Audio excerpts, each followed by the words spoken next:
Today discussion of the questions from your internet again, right? And you can find a number of the questions better for your revisions. ठीक है, आप अपनी revisions के लिए एक बार preparation कर लीजिए और उसके बाद as you are having your paper just in the starting, I guess it's your second paper of bio, है ना? तो आप लोगों का जो पेपर है वो इस तरह से आप लोगों ने तैयारी करनी है कि पहले तो आपने अपनी अच्छे से बुक पूरी रीड करनी है. All the chapters which we have done, we have excluded 2 chapters from the term 1 syllabus, that is kingdom animalia and the other is biomolecules. ठीक है, तो ये दोनों चैप्टर्स हमने छोड़े हैं. बाकी सारा सिलेबस आप लोग को बता दिया गया है along with the chapters. Topic wise deletions कौन कौन सी है वो सब आपको बता दिए. ठीक है, अब फिलहाल यहाँ पे हमने रिविजन सारी कर ली हैं. Discussions of many type of the questions I have already done with you people, and now it's only the questions and the practices which I am telling you also कि आप लोगों ने भी किस तरह से करना है. पहले अच्छे से तैयारी करिए. उसी चैप्टर का अगर आप कीवर्ड्स में नाम डालते हैं, MCQs from the chapter let's say the living world, ठीक है, फर्स्ट चैप्टर, तो MCQs from the chapter living world या assertion reason from the chapter living world class 11 mention करके अगर आप लिखते हैं तो आपको बहुत सारी साइट्स ऐसी मिल जाएंगी जहां पे आपके पास न्यूमरस क्वेश्चंस होंगे. ठीक है, you will be just viewing it from the different sources. When you are done with many of the questions and there are repetition of the questions is coming out, तो आप उसको छोड़ सकते हैं. And when you feel comfortable कि अब मुझे ये चैप्टर आता है, मुझे सारा कंसेप्ट इसका क्लियर है, तब आप इसको चैप्टर की क्वेश्चनिंग छोड़ सकते हैं. But what I am suggesting you, after every chapter go with the MCQs. ठीक है, डोंट वेट फॉर कि मैं पहले 6 के 6 चैप्टर्स को तैयार करूं फिर उसके बाद मैं MCQs करूंगा, क्योंकि आपके पास कोई भी ऐसा साइट नहीं है जहाँ पे वो क्लब्ड क्वेश्चन जो है वो दे रहे हैं. ठीक है, and it is not in my knowledge even that you have got any book from the market which is having MCQs from all the chapters collectively as it is done for the sample papers. ठीक है, तो I suggest every chapter read it, learn it and then follow the question till the time you feel comfortable. Now I know all the concepts. ठीक है, okay. So Aditi, your concept is, sorry, your doubt is of the family Solanaceae. Solanaceae family that comprises of certain of the members, that is having some very few and very common members. उनका genre name भी जो है वो Solanum से ही दिया गया है. There is solenum, that is a genera solenum having the varied species. Species इसमें हमने पढ़ी थी, सोलेनम की ट्यूबरोसम हो सकती है, ट्यूबरोसम इज पोटैटो. ठीक है, this is tuberosum which is potato. And there is nigrum, nigrum is मको, वो मैंने आपको बताया था, मको, that is having the small little tomato shaped fruits, right?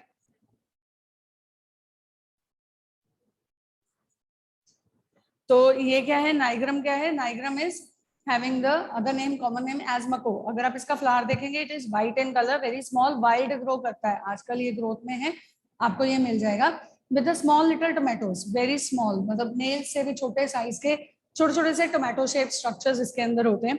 Even this has the other species like that of melongena and lycopersicon, that is brinjal and tomato. ठीक है, brinjal and tomato, सो वो भी इसके मेंबर्स हैं. लेकिन हम यहाँ पे ये 2 कॉमन एग्जांपल्स लेके चलते हैं, ट्यूबरोसम एंड नाइग्रम. ठीक है, प्लस आपने सोलेनेसी फैमिली का ही एक और मेंबर पढ़ा है for your practicals, that is your petunia. Petunia and nigrum they are there for your practicals and this is very common, that is the potato. Okay, बाकी भी है, लाइकोपर्सिकॉन है, मिलेनोजेना है, जेनरा सेम है सोलेनम, लेकिन ये सारी इसकी स्पीशीज है. पिटूनिया डिफरेंट है. ठीक है, ये अलग ऑर्गेनिज्म है सोलेनेसी फैमिली का. सोलेनेसी फैमिली के करेक्टर्स जो आप लोगों ने फ्लोरल फॉर्मूला से या डायग्राम से किए, that is they are having, उसके फ्लावर के जो करेक्टर्स हैं, they are having 5 of the calyx fused, then 5 of the corolla that is fused, 5 of the petals, sorry, that which are fused, and then there is androecium 5 in number which is epipetalous. epipetalous condition, maximum information जो है ना वो आपको अपना formula ही दे देता है जो हमारा फैमिली का फॉर्मूला होता है. ठीक है, when this androecium, that is the stamens, they are attached to the corolla whorl, that is to the petals, then it is the attachment that is called as the epipetalous condition. ठीक है, फिर इसको बोलते हैं epipetalous condition, right? तो यहाँ पे ये फीचर्स हमने पढ़े प्लस गाइनोशियम. जो मेन फीचर्स हैं जो मैक्सिमम इसके जेनरास में, जो इसकी स्पीशीज में नजर आएंगे, that is members of family Solanaceae. They show number 1 axile presentation, exile प्लेजेंटेशन के साथ साथ दे शो स्वोलन प्लेजेंटा, ठीक है। ओवरी के अंदर इनका जो प्लेजेंटा होता है वो स्वोलन होता है, ठीक है, फैमिली सोलेनेसी के मेंबर्स का। सेकेंड थिंग, इसका जो ओवरी होगा यानी प्लेजेंटा होगा ओवरी के अंदर, प्लेजेंटा जो होता है that is obliquely placed. Obliquely placed means to its mother axis. आपने अगर पढ़ लिया है एवरीथिंग तो आपको पता होगा कि जब ये हमने इस तरह से ओवरी बनाया, ठीक है, इस ओवरी में पूरा फ्लोरल डायग्राम के ऊपर आप एक मदर एक्सेस बनाते हो, that is the main shoot जहां पे ये फ्लावर अटैच होता है, प्रोवाइडिंग इट द सिमेट्री, है ना। तो इसका सिमेट्रिकली ये इस तरह से सीधा आना चाहिए था यहाँ पे प्लेजेंटा, बट ऐसा नहीं होता। For this solanaceae members it is obliquely placed to its mother axis, ठीक है। इस तरह से ये ऑब्लिकली प्लेस्ड होता है मदर एक्सिस में, और ये स्वोलन होता है, तो इस तरह से ये स्वोलन प्लेजेंटा आपको मिलेगा, that is in the centre. So this is how the ovaries placenta is arranged. Over this are arranged the what do you say ovules। Placenta के ऊपर अरेंज होंगे ओव्यूल्स, लेकिन ये क्या है, ये स्वोलन प्लेजेंटा है और ये ऑब्लिकली प्लेस्ड होता है to the mother axis. That is also one feature of the Solanaceae family. Okay, another unique feature for the solanaceae family is that they have the style which is twisted। a bit twisted style होती है इसमें, जैसे ये style है तो हल्का सा bent इस तरह से इसके ऊपर लगेगा, and then it continues further with the ovary, ठीक है। फिर ये ओवरी, ओवरी वॉल और बीच में उसके प्लेजेंटा, एवरीथिंग लाइक दिस, ठीक है। So the style of the members of the Solanaceae that is also, हाँ जी, दैट इज आल्सो ट्विस्टेड। सो ये इस तरह से ट्विस्ट नजर आता है पूरी स्टाइल लेंथ में, कहीं ना कहीं ये ट्विस्ट जरूर दिखेगा, that is for the Solanaceae members. When you view these parts of the family members, जब ये आप देखेंगे तो वहां पे आपको ये वाले फीचर्स नजर आते हैं। अगर मदर एक्सिस को ब्लीक है, स्वोलन है, स्टाइल में ट्विस्ट है, तो हम यहाँ से जज आउट करते हैं कि that is this is the member of Solanaceae, ठीक है। Out of 3 families which are given in your book, according to the curriculum, there was one to be framed for your paper, ठीक है, that is for both practical as well as your this theory paper, ठीक है। तो practical में भी हमने सिर्फ एक ही फैमिली डालनी है जिसमें ये दोनों स्पेसिमेंस आ सकते हैं, पिटूनिया आ सकता है या नाइग्राम आ सकता है, और एक्सप्लेनेशन में भी सिर्फ एक ही है, दैट इज सोलेनेसी, ठीक है। अब मैं आपको एक बार सोलेनेसी फैमिली की स्लाइड शेयर कर देती हूँ, just a second. And in this, we will be just reading out and recalling all the. Just a minute. Just a minute. Just a second, beta. Please hold on. Anji, bache. So, reading about the Solanaceae members. So, this is the information of the Solanaceae. You can see the screen, right? It is a large family commonly called as a potato family. Potato is the most common species for this, right? It is widely distributed in tropic, subtropic and the even temperate zones. Vegetative characters ये देखो आगे पहले हमारे पास plant का जब भी आपने feature शुरू करना है स्टेम रूट लीफ से करना है, फिर उसके बाद यहाँ पे रूट्स के बारे में नहीं लिखा है guys, लेकिन रूट्स, स्टेम, देन लीफ, ठीक है, उसके साथ हमने बात करनी है। फिर उसके बाद हमारे पास फ्लावर्स की एक्सप्लेनेशन आती है, ठीक है। सीरियल ऑर्डर में ये एक्सप्लेनेशन लिखनी होती है when you are to write this observation in your practicals, okay. What you are going to write in the practical for this experiment is the whole observation. Now this is for the Solanaceae family in general, right. They are giving you the examples at the last, may be they are giving the examples here somewhere. ये economic importance में उन्होंने generally कर दिया सारा, ये देखो यहाँ पे पोटैटो, चिली, बेलेडोना, इन सब के बारे में, ब्रिंजल आ गया, टोमेटो आ गया, पिटूनिया है, ठीक है, इन सब के बारे में इन जनरल उन्होंने बात करी है, ठीक है। लेकिन जब आपने डिस्क्रिप्शन देनी है तो आपने उस फ्लावर के रिलेटेड देनी है जिस फ्लावर का आप क्रॉस सेक्शन कर रहे हो, ठीक है। जैसे आपको पिटूनिया का ऑलरेडी हमने करवाया हुआ है, तो पिटूनिया के रिलेटेड आपको सीधा क्वेश्चन भी आ सकता है एज एन MCQ फॉर्म। वहां पे आपसे पूछा जा सकता है कि which of the following character follows or is best suitable or is seen or is observed in the petunia flower belonging to the family Solanaceae, ठीक है। वहां आपको सीधा आ सकता है क्योंकि हमने ऑब्जर्व किया हुआ, ठीक है। लेकिन अदरवाइज आपको जनरल फीचर जो यहाँ लिस्टेड है उनमें से भी पूछा जा सकता है, which of the family sorry, which of these features is not a feature of Solanaceae or is not a feature of the family Solanaceae, कुछ भी ऐसा है ना, और is a feature of the family Solanaceae, तो इस तरह से कुछ भी क्वेश्चन बन सकते हैं. So this is Solanaceae. Vegetative feature: stem is herbaceous, rarely woody, aerial, erect, cylindrical, branch, solid. I think no word confusion is here, right? Herbaceous herb like होते हैं, rarely woody होते हैं, woody नहीं होते हैं ये ज्यादातर. फिर ये एरियल होते हैं, दैट इज हवा में बनते हैं, मतलब अबव द ग्राउंड है, लोअर नहीं है, सब एरियल नहीं है, ठीक है. देन इरेक्ट है, स्ट्रेट रहते हैं, that is above the ground. Cylindrical always, that is again branched obviously. And solid, solid means the stem is not having a hollow structure with in it. Some plants they show the hollow stems as well, ठीक है. Next is they are solid और hollow. Hairy और glabrous, that is they are hairy. आप लोगों ने ये पढ़ा था जब ये स्ट्रक्चर आपने पकड़ा था फ्लावर. अदिति आपने नहीं किया अभी तक ये प्रैक्टिकल, बट फ्लावर की स्टेम ही हेरी है. बाकियों ने जिन्होंने किया है आपको पता होगा, अगर आपने ऑब्जर्व किया है तब, तो स्टेम इसका हेरी होता है. Underground stem in case of the potato, that is the Solanum tuberosum. This is underground because the potato what you eat is a modification of the stem. Next is leaves, alternate, simple, rarely pinnately compound. Exstipulate, venation is reticulate. Alternate leaves होते हैं. Alternate कैसे, ये देखो ऊपर figure आपको नजर आ रही है. हाँ जी, can you see this flower, a figure, ठीक है. अब यहाँ पे leaves जो हैं they are not at the same point bearing. ये देखो towards the right shoot जो जा रहा है. Can you see my cursor? I'm moving my cursor on the screen. Can you see it? Okay. So this is the thing, that is आप अगर इसमें alternate check करेंगे तो this is one leaf attached on one branch, right side extreme. दूसरा leaf ये देखो ऊपर जाके लेफ्ट साइड में है. ऐसे टॉप पे जो दो लीव्स लिख रहे हैं आपको, that are again on the opposite alternate sides, right? So similarly आप किसी भी लीफ को चेक करोगे वो हमेशा alternative में मिलेंगे आपको. So these are alternate arrangements, ठीक है. That is vegetative जो हमने पार्ट्स पढ़े थे उसमें गिवन है ये. Then rarely pinnately compound. Pennate नहीं है ये, पिन्नेटली कंपाउंड लीव्स नहीं है ये, सिंपल लीव्स हैं, सिंपल लिखा हुआ है बीच में. पिन्नेटली कंपाउंड नहीं है. कंपाउंड क्या होता है, जिसमें मार्जिन जो है वो ब्रेक डाउन हो जाता है बीच में, ठीक है, वैसा नहीं है. X stipulate means it is without the stipules. Stipules कहाँ होते हैं, ये एक्सेल्स में, ठीक है. यहाँ पे एक्सेल में there will be a small leaf on the opposite side, इस तरफ. अगर ये आता है वेरी स्मॉल स्केल, ये जो बना है ना ग्रीन कलर का स्ट्रक्चर, ये नहीं, बट बहुत ही स्मॉल, जस्ट एक जैसे आप कह सकते हो एक हल्का सा एक्सटेंशन है सिर्फ टिश्यू का, ठीक है. तो वैसा अगर इसमें नजर आता है तो दैट इज अ स्टिप्यूल, और presence of stipule condition is called as stipulate. Here it is not, so exstipulate. Venation reticulate, you can see in all the leaves, it is showing the network of venation. Floral characters, ये आ गए floral. Inflorescence से शुरू होने हैं, जहां से आपका syllabus शुरू होता है. Solitary means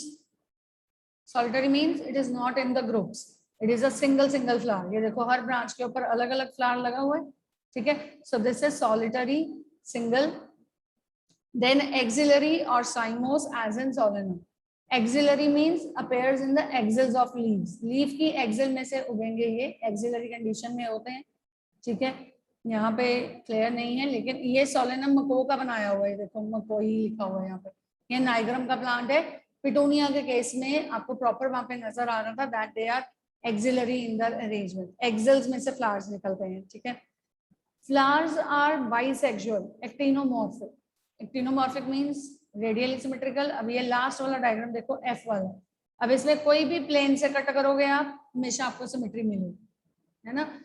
फिर bisexual means bearing both the female as well as the male flower in the same organs in the same. Calyx 5 united persistent valvate. यहाँ ऐसा नहीं लिखना आपने united, you will be writing gamosepalous condition. 5 number लिख सकते हैं numeric form में, और गेमोसेपलस. करोला में भी ऐसे, गेमोपेटलस. एस्टिवेशन क्या है, वेलवेट. कहाँ नजर आ रही है, ये देखो एफ में. एफ में ये दिख रहा है आपको, सारे एंड टू एंड यूनिट्स हैं. बाहर ट्रायंगल रिप्रेजेंटिंग द केलेक्स, अंदर राउंडेड रिप्रेजेंटिंग द करोला, ठीक है. तो हर unit end to end present है, फ्यूज्ड है, इसलिए बीच में ये सर्कल्स, छोटे छोटे सेमी सर्कल्स बना के इसको फ्यूजन दे दिया. नेक्स्ट इज एंड्रोशियम, ये रहा, जहां वो एपिपेटलस कंडीशन दे रहा है. तो अगर वो एपिपेटलस कंडीशन दे रहा है तो उसके लिए आपने ये देखो एंड्रोशियम को ज्वाइन कर दिया, ठीक है, मिडल में कोरोला के साथ, ये भी कंडीशन होती है, whether it is alternipetalous और it is antipetalous. Alternipetalous होता है ऑल्टरनेट टू पेटल्स, जैसे इसमें है एक एंड्रोशियम फिर एक पेटल, एक एंड्रोशियम एक पेटल, ऐसा आ रहा है। अगर ये एंटी पेटलस हो तो बिल्कुल एंड्रोशियम जो होता है वो इसके सेंटर में ऐसे अटैच्ड होता है, पर आपको ये दोनों कंडीशंस नहीं करवाई है। नेक्स्ट इज गाइनोशियम बाइकार्पिलरी, डबल है, सिनकार्पस, ओवरी सुपीरियर, बाइलॉक्यूलर। ये देखो यहाँ पे ओवरी सेक्शन बीच में रेड पोर्शन नजर आ रहा है। It is having two locules, bilocular condition. Bicarpellary मतलब इसके कार्पल भी दो ही होंगे, यहाँ आपको एक यूनिट नजर आ रहा है ई में, लेकिन ये फ्यूज्ड है, ठीक है, सिनकार्पस मींस फ्यूज्ड है, इसलिए आपको यहाँ पे दो लॉक्यूल्स नजर आ रहे हैं। ओवरी सुपीरियर है, प्लेसमेंट उसका जिस तरह से होगा on the flower comparatively to the other whorls, आप इसमें बताएंगे वेदर इट इज सुपीरियर और इंफीरियर, ठीक है। Placenta swollen, swollen placenta green colour का राउंडेड नजर आ रहा है जैसा हमने बोर्ड पे बनाया। Then is fruits are berry और capsule type, and the seeds, berries ये होती है ना, बेरीज बोला ना मैंने, टोमेटोज के जैसा होता है। So berries are the fruits which are seen here. Seeds are many and endospermous. Endospermous seed क्या होते हैं? Endospermous जिनमें seeds में endosperm persistent रह जाती है, यानी आप लोगों ने फर्टिलाइजेशन पढ़ लिया, आपने लाइफ साइकिल ऑफ एंजियोस्पर्म पढ़ लिया बच्चे, वहां आपने ये पढ़ा ना ट्रिपल फ्यूजन जो होता है as a result of double fertilization. Triple fusion leads to the formation of PEN, that is a primary endosperm nucleus, है ना। प्राइमरी एंडोस्पर्म न्यूक्लियस बाद में डिविजन देता है और एंडोस्पर्म पूरा लेयर बनाता है जो जाइगोट कंज्यूम करेगा। अब वो एंडोस्पर्म जाइगोट ने कंज्यूम करना है, दो चीजें हैं, या तो वो जाइगोट पूरी तरह से उसको कंज्यूम कर लेगा और ये सीड्स बन जाएंगे एक्स एल्ब्यूमिनस या नॉन एंडोस्पर्मस। अब ये टर्म्स भी आपको पेपर में आ सकती है क्योंकि ये आपकी फैमिली में गिवन है, ठीक है, नहीं तो सीड और फ्रूट टॉपिक जो है वो नहीं है हमारे, है ना, but we can get these type of the these definitions in your paper because it is mentioned in the family, right? Endospermous means it is, endospermous means endosperm is persistent है उसके अंदर, सारा का सारा जाइगोट ने नहीं खा लिया, कंज्यूम नहीं किया, ठीक है। इट इज एंडोस्पर्मस और नॉन एंडोस्पर्मस, एल्ब्यूमिनस और एक्स एल्ब्यूमिनस, ठीक है, albuminous is same endosperms term, ठीक है। नेक्स्ट इज फ्लोरल फॉर्मूला, ये देखो फॉर्मूला में आपको हर चीज का मतलब पता होना चाहिए। What is this first? Yes, first symbol shows, नमन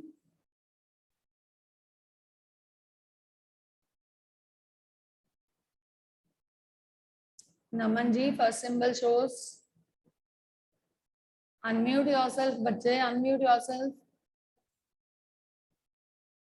हाँ जी अदिति, आपको पता है what is the first symbol for?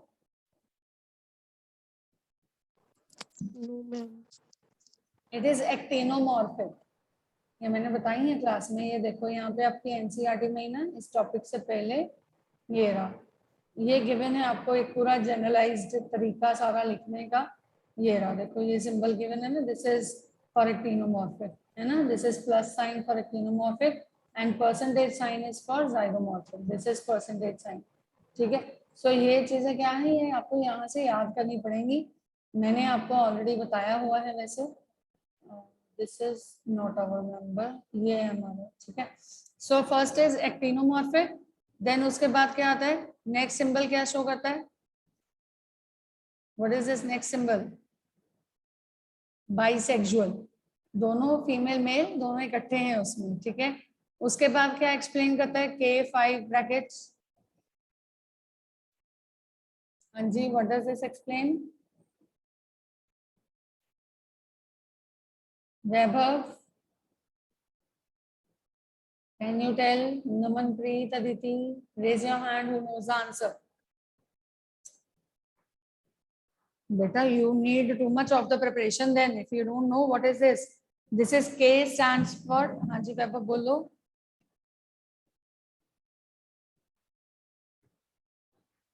K represents the calyx whorl, ठीक है। Then in this it is K5 bracket, है ना, तो K representing the calyx whorl. Calyx whorl means it is having the 5 units of sepals. 5 bracket का मतलब क्या है यहाँ पे? 5 ब्रैकेट जो लिखा हुआ है means 5 sepals all fused. 5 sepals हैं, सारे fused हैं. Fused मतलब क्या है?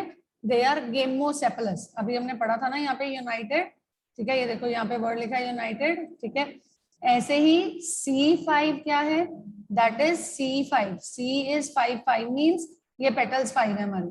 फिर उसने ब्रैकेट लगा दिया. ये जो ब्रैकेट है उसका मतलब है यूनाइटेड, ठीक है. अब ये C और A के ऊपर जो ये राउंड सर्कल बनाया उन्होंने, राउंडेड कनेक्शन दिया है, that is representing which condition? It is epipetalous. ये देखो यहाँ लिखी है एपीपेटलस, ठीक है. C के ऊपर ये जो राउंड बनाई है दैट इज एपीपेटलस. A5, 5 के आगे ब्रैकेट नहीं है. एंड्रोशियम 5 में ब्रैकेट नहीं है. क्यों नहीं है? क्योंकि यहाँ पे हमने एंड्रोशियम का कहीं नहीं लिखा कि these are fused in itself. अपने वर्ल्ड में स्टेमन्स फ्यूज नहीं है. फ्यूज्ड हैं लेकिन किसके साथ? पेटल्स के साथ. समझ आ गई? आपस में नहीं जुड़े हैं. आपने ये अभी फ्लोरल डायग्राम किया ना, ये देखो कितने दूर दूर पड़े हैं सारे के सारे, है ना. आपस में तो नहीं जुड़े. जुड़े किससे हैं? पेटल वर्ल्ड से, ठीक है. सो यहाँ ब्रैकेट नहीं आएगा. अब गाइनोशियम में फिर से आपने एक टर्म किया बाई कार्पिलरी. बाई मीन्स 2, तो ये देखो नीचे हमने यहाँ पे 2 लिखा हुआ है जी के साथ, ठीक है. Then it is syncarpous. Syncarpous means it is fused, तो ब्रैकेट डाल दिया. It has superior ovary. Superior ovary, sorry, अगर ओवरी इसमें सुपीरियर होता है तो हम इसमें क्या वर्ड यूज करते हैं? सॉरी, अगर सुपीरियर ओवरी होता है तो क्या सिंबल यूज करते हैं? We put a line down the G और 2, दोनों सही है, ठीक है. ये जो लाइन नीचे लगेगा ना, ये जी के नीचे भी लग सकता है, 2 के नीचे भी लग सकता है. और अगर ये इंफीरियर ओवरी हो तो ये ऊपर लगता है लाइन, जी के ऊपर 2 के ऊपर, ठीक है. ये सारी पॉसिबिलिटीज बच्चे यहाँ पे आपको एक्सप्लेन की हुई हैं. जस्ट अ मिनट, यहाँ पे आपको ये सब बताया होगा कहाँ पे लाइन कैसे लगेगा गाइनोशियम के लिए. अदरवाइज ये देखो ये लिखा हुआ है जी के ऊपर ब्रैकेट होता है तो सॉरी लाइन होता है तो इंफीरियर ओवरी होता है. जी के नीचे लाइन होता है तो वो सुपीरियर ओवरी होता है. ये पढ़ो इसको, ठीक है. आपको खुद कंडीशंस देख के भी आपको बोला जा सकता है कि इसके ऊपर फ्रेम करो फ्लोरल फॉर्मूला. ये कंडीशंस है और इनमें से कौन सा बेस्ट आपको सूट कर रहा है. अब आपको पता ही नहीं होगा कि सुपीरियर के लिए लाइन नीचे आनी है कि ऊपर, तो आप ऐसा कंफ्यूज करोगे, है ना, अपने आप को. तो ये चीजें ध्यान में रखनी है. So this is superior ovary showing the 2 bicarpillary condition, bilocular और bicarpillary, जिसकी वजह से 2 लिखा. और सिनकार्पस है, फ्यूज्ड है, इसलिए हमने ब्रैकेट डाला. ओवरी सुपीरियर था इसलिए हमने इसके नीचे लाइन लगा दिया. And this is the formula, this is the floral formula. Then next इसमें समझाएंगे सारी की सारी importances. As the Solanaceae family members will be important for which of the following functions. ऐसा क्वेश्चन आ गया तो क्या करेंगे? Which of the following are there? That is, it is acting as a source of food. It is also acting as a spices. Some species, they are the spices. Some help in the medicine formation. Some are fumigants and some are the ornamental plants. इनमें से कौन सा नहीं है अगर वो बोलते हैं तो आपको एक और दे दिया जाएगा, ठीक है, जिसका इंपॉर्टेंस सोलेनेसी से नहीं मिला जुला. हो सकता है आपको ये फेबेसी फैमिली या लिलिएसी में से उठा के कोई दे दें. जैसे इसमें से फॉडर निकलता है लेट से, है ना. ऑर्नामेंटल्स ये भी हैं, सोर्स ऑफ फूड ये भी हैं, लेकिन ये फॉडर नहीं आएगा तो फॉडर दे दिया लेट से, यहाँ नीचे फॉडर दे दिया सोलेनेसी फैमिली में. तो Solanaceae is not having any importance for acting as a fodder. समझ आया? तो ये कंसेप्ट है सारा. हाँ जी Aditi, now is it clear? And from this, what is expected? You should be well aware about all these diagrams, right? You should be well about your this floral diagram, which is very important. This special, this mother axis, ये floral diagram information along with the floral formula and the description. Description में अब आपको जो term यहाँ दे दी है बेटा, अगर आपको इसका meaning अभी भी नहीं समझ आ रहा, you can find out the meanings from your previous text. I told you in the class also. Leaf, stem, root जो कट गए हैं पार्ट्स, लेकिन यहाँ पे अगर मेंशन है उसका कुछ भी, जैसे पिनेटली कंपाउंड टर्म यूज है तो पिनेटली कंपाउंड का कंसेप्ट आपको वहां से आ सकता है, ठीक है. पीछे आपको लीफ पूरा प्रॉपर फुल फ्लेज समझाया गया है, right. So this was some of the concepts related to your morphology. Anybody having any question, any doubt? हाँ जी, still any question? So your time is also going to be over. Anybody having any question? Because I thought of considering some of the questions today. Now we don't have that time. 1 minute is left.